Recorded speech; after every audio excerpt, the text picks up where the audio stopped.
economía, realmente tenerlo al economista Ortiz nos abre muchas perspectivas, porque siendo como es un profesional de mucha credibilidad y sobre todo con principios sólidos, estamos seguros, amigos oyentes, que lo que él diga realmente no va a conmocionar de ninguna manera, sino que va a clarificar dudas e incertidumbres que actualmente tiene la economía. Y bienvenido, economista. Muchas gracias, saludos cordiales, gracias por sus palabras. Realmente que la situación del país es de mucha incertidumbre y viviendo un periodo de mucha crisis. Economista, ¿cuál cree usted que deben de ser las señales que desde el gobierno y de los sectores de la producción deben darse en estos momentos? Sí, en la parte económica lo más complejo en la actualidad no es lo fiscal, no es lo externo, es el tema monetario, ¿no? En la parte monetaria uno podría decir a nivel macroeconómico, a nivel de cifras grandes, estaríamos hablando de una reserva internacional bastante baja, ¿no? La reserva internacional esta semana seguramente debe andar bordeando los 3.200, 3.300 millones de dólares, que es relativamente baja si uno la compara con los depósitos del público en la banca, porque seguramente la reserva no alcanza a llegar ni siquiera al 12% del total de depósitos, para hacer una comparación. Y hago esta comparación porque en el año 2008, cuando este mismo gobierno tenía un año de funciones, la reserva estaba superando los 6.000 millones de dólares, y en esa época la reserva alcanzaba a representar cerca del 45% del total de la banca.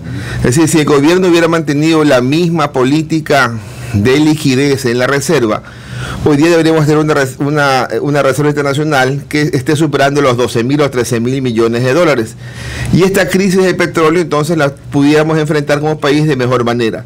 Pero enfrentar una crisis de petróleo con apenas 3.000 millones de dólares es una situación compleja, y eso se empieza a reflejar de ahí hacia abajo en la economía.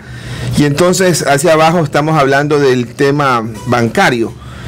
Si uno observa cifras hasta septiembre, aunque yo creo que esta semana ya hay cifras del mes de octubre para todo el sistema, pero hasta septiembre los depósitos habían caído cerca de 2.400 millones de dólares.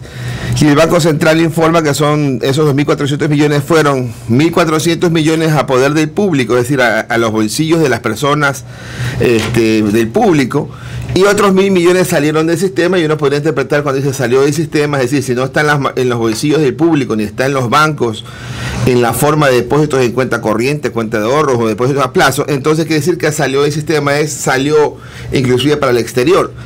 Entonces son cifras que no se compadecen con una situación empresarial que requiere financiamiento, porque si la banca ve perder depósitos, lo que va a hacer inmediatamente para protegerse es restringir en algo también la actividad crediticia, y eso lo vemos ya al mismo mes de septiembre, con una caída frente a diciembre del año 2014, una caída de más de 300 millones de dólares en créditos. Es decir, la banca se está contrayendo, y eso es propio de una economía en recesión, digamos. No hay forma de ocultar de que estamos caminando en la senda de la recesión.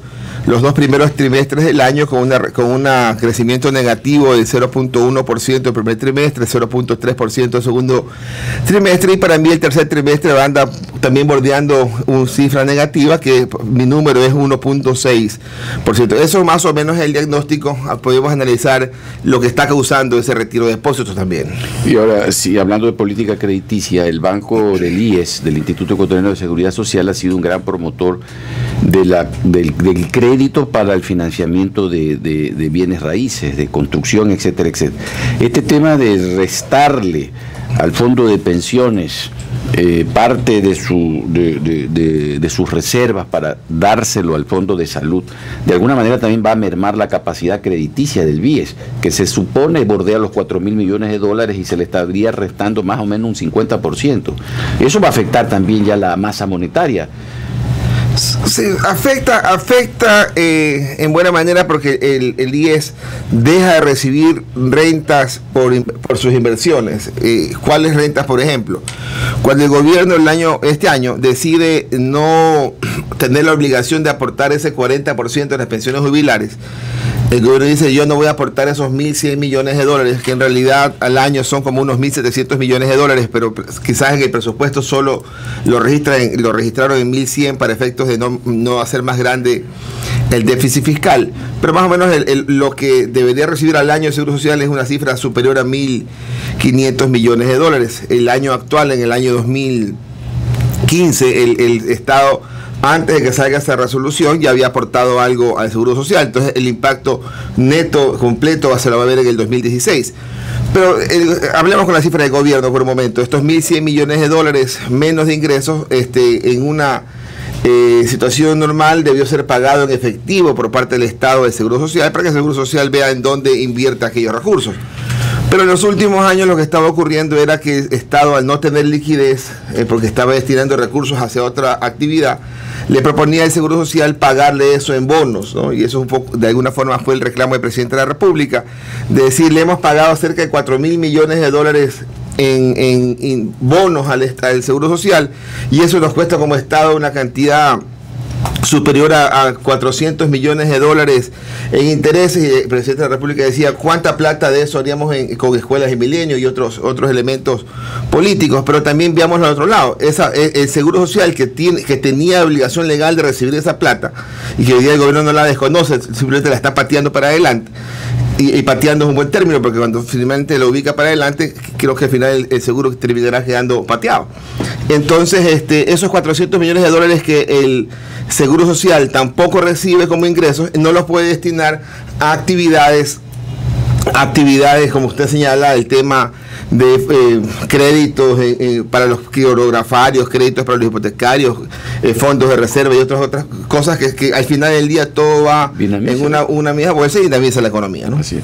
Ahora, en el Día del Economista participó en una conferencia Alberto Dají, y él ha sido categórico y explícito en manifestar que una de las causas de la crisis actual es el despilfarro del sector público, y por ende él calificó que el modelo político económico que ha aplicado este gobierno ha fracasado. En su concepción, ¿coincide usted con aquellas declaraciones?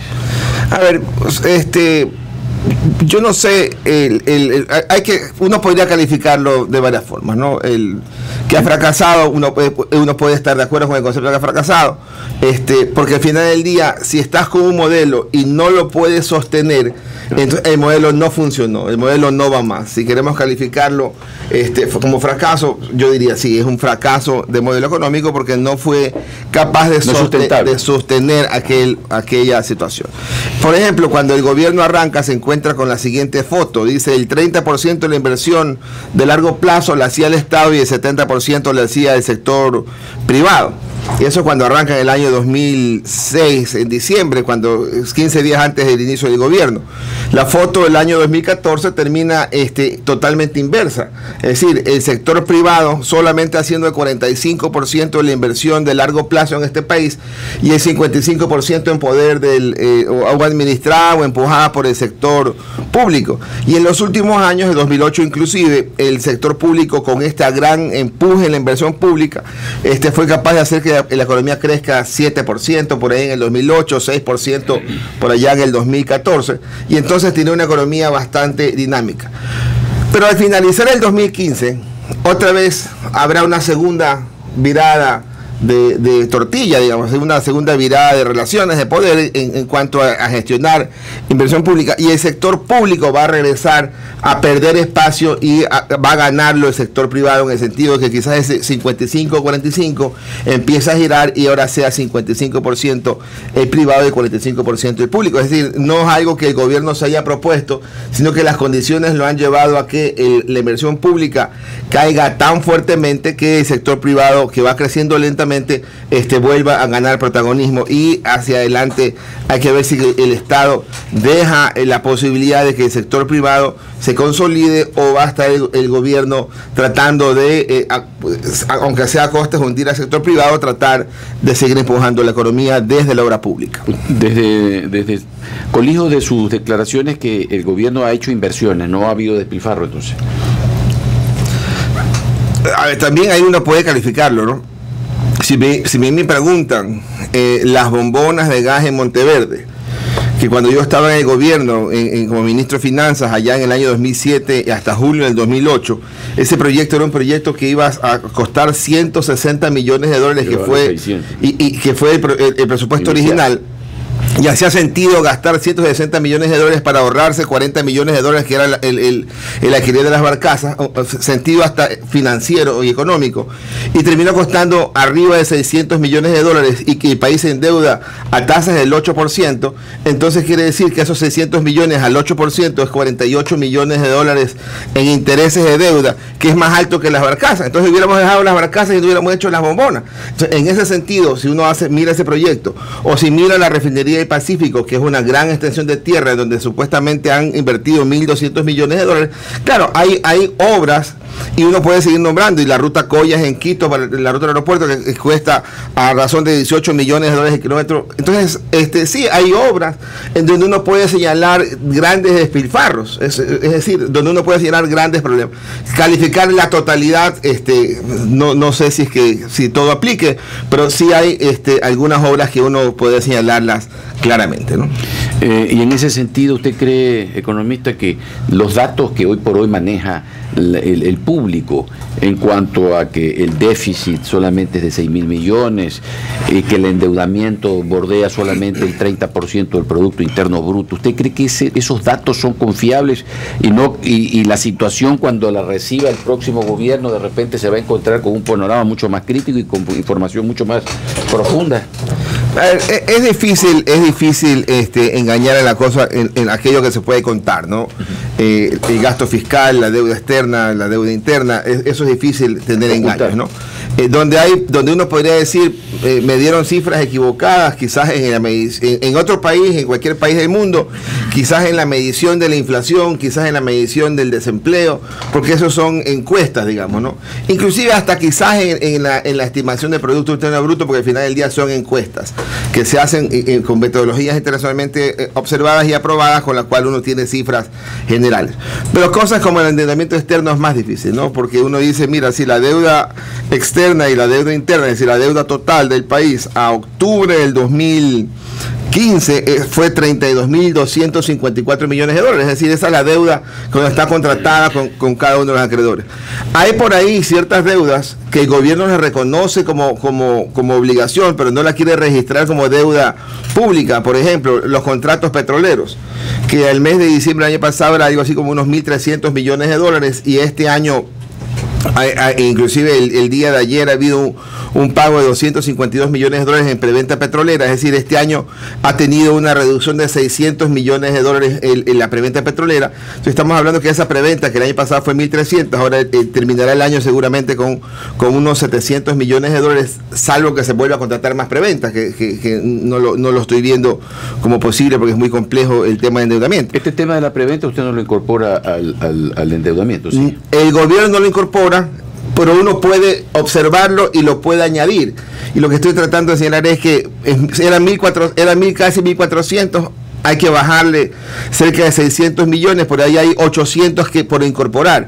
Hay también por ahí unos 420 millones de dólares de deuda que contrajo el Estado en el 2009 y 2010 con el Fondo Monetario Internacional, con una deuda que no tiene fecha de pago, excepto que el gobierno decida salir del Fondo Monetario, con una tasa de interés que no llega ni siquiera a la décima parte de 1%, es decir, una deuda muy baja, pero al final del día es un pasivo.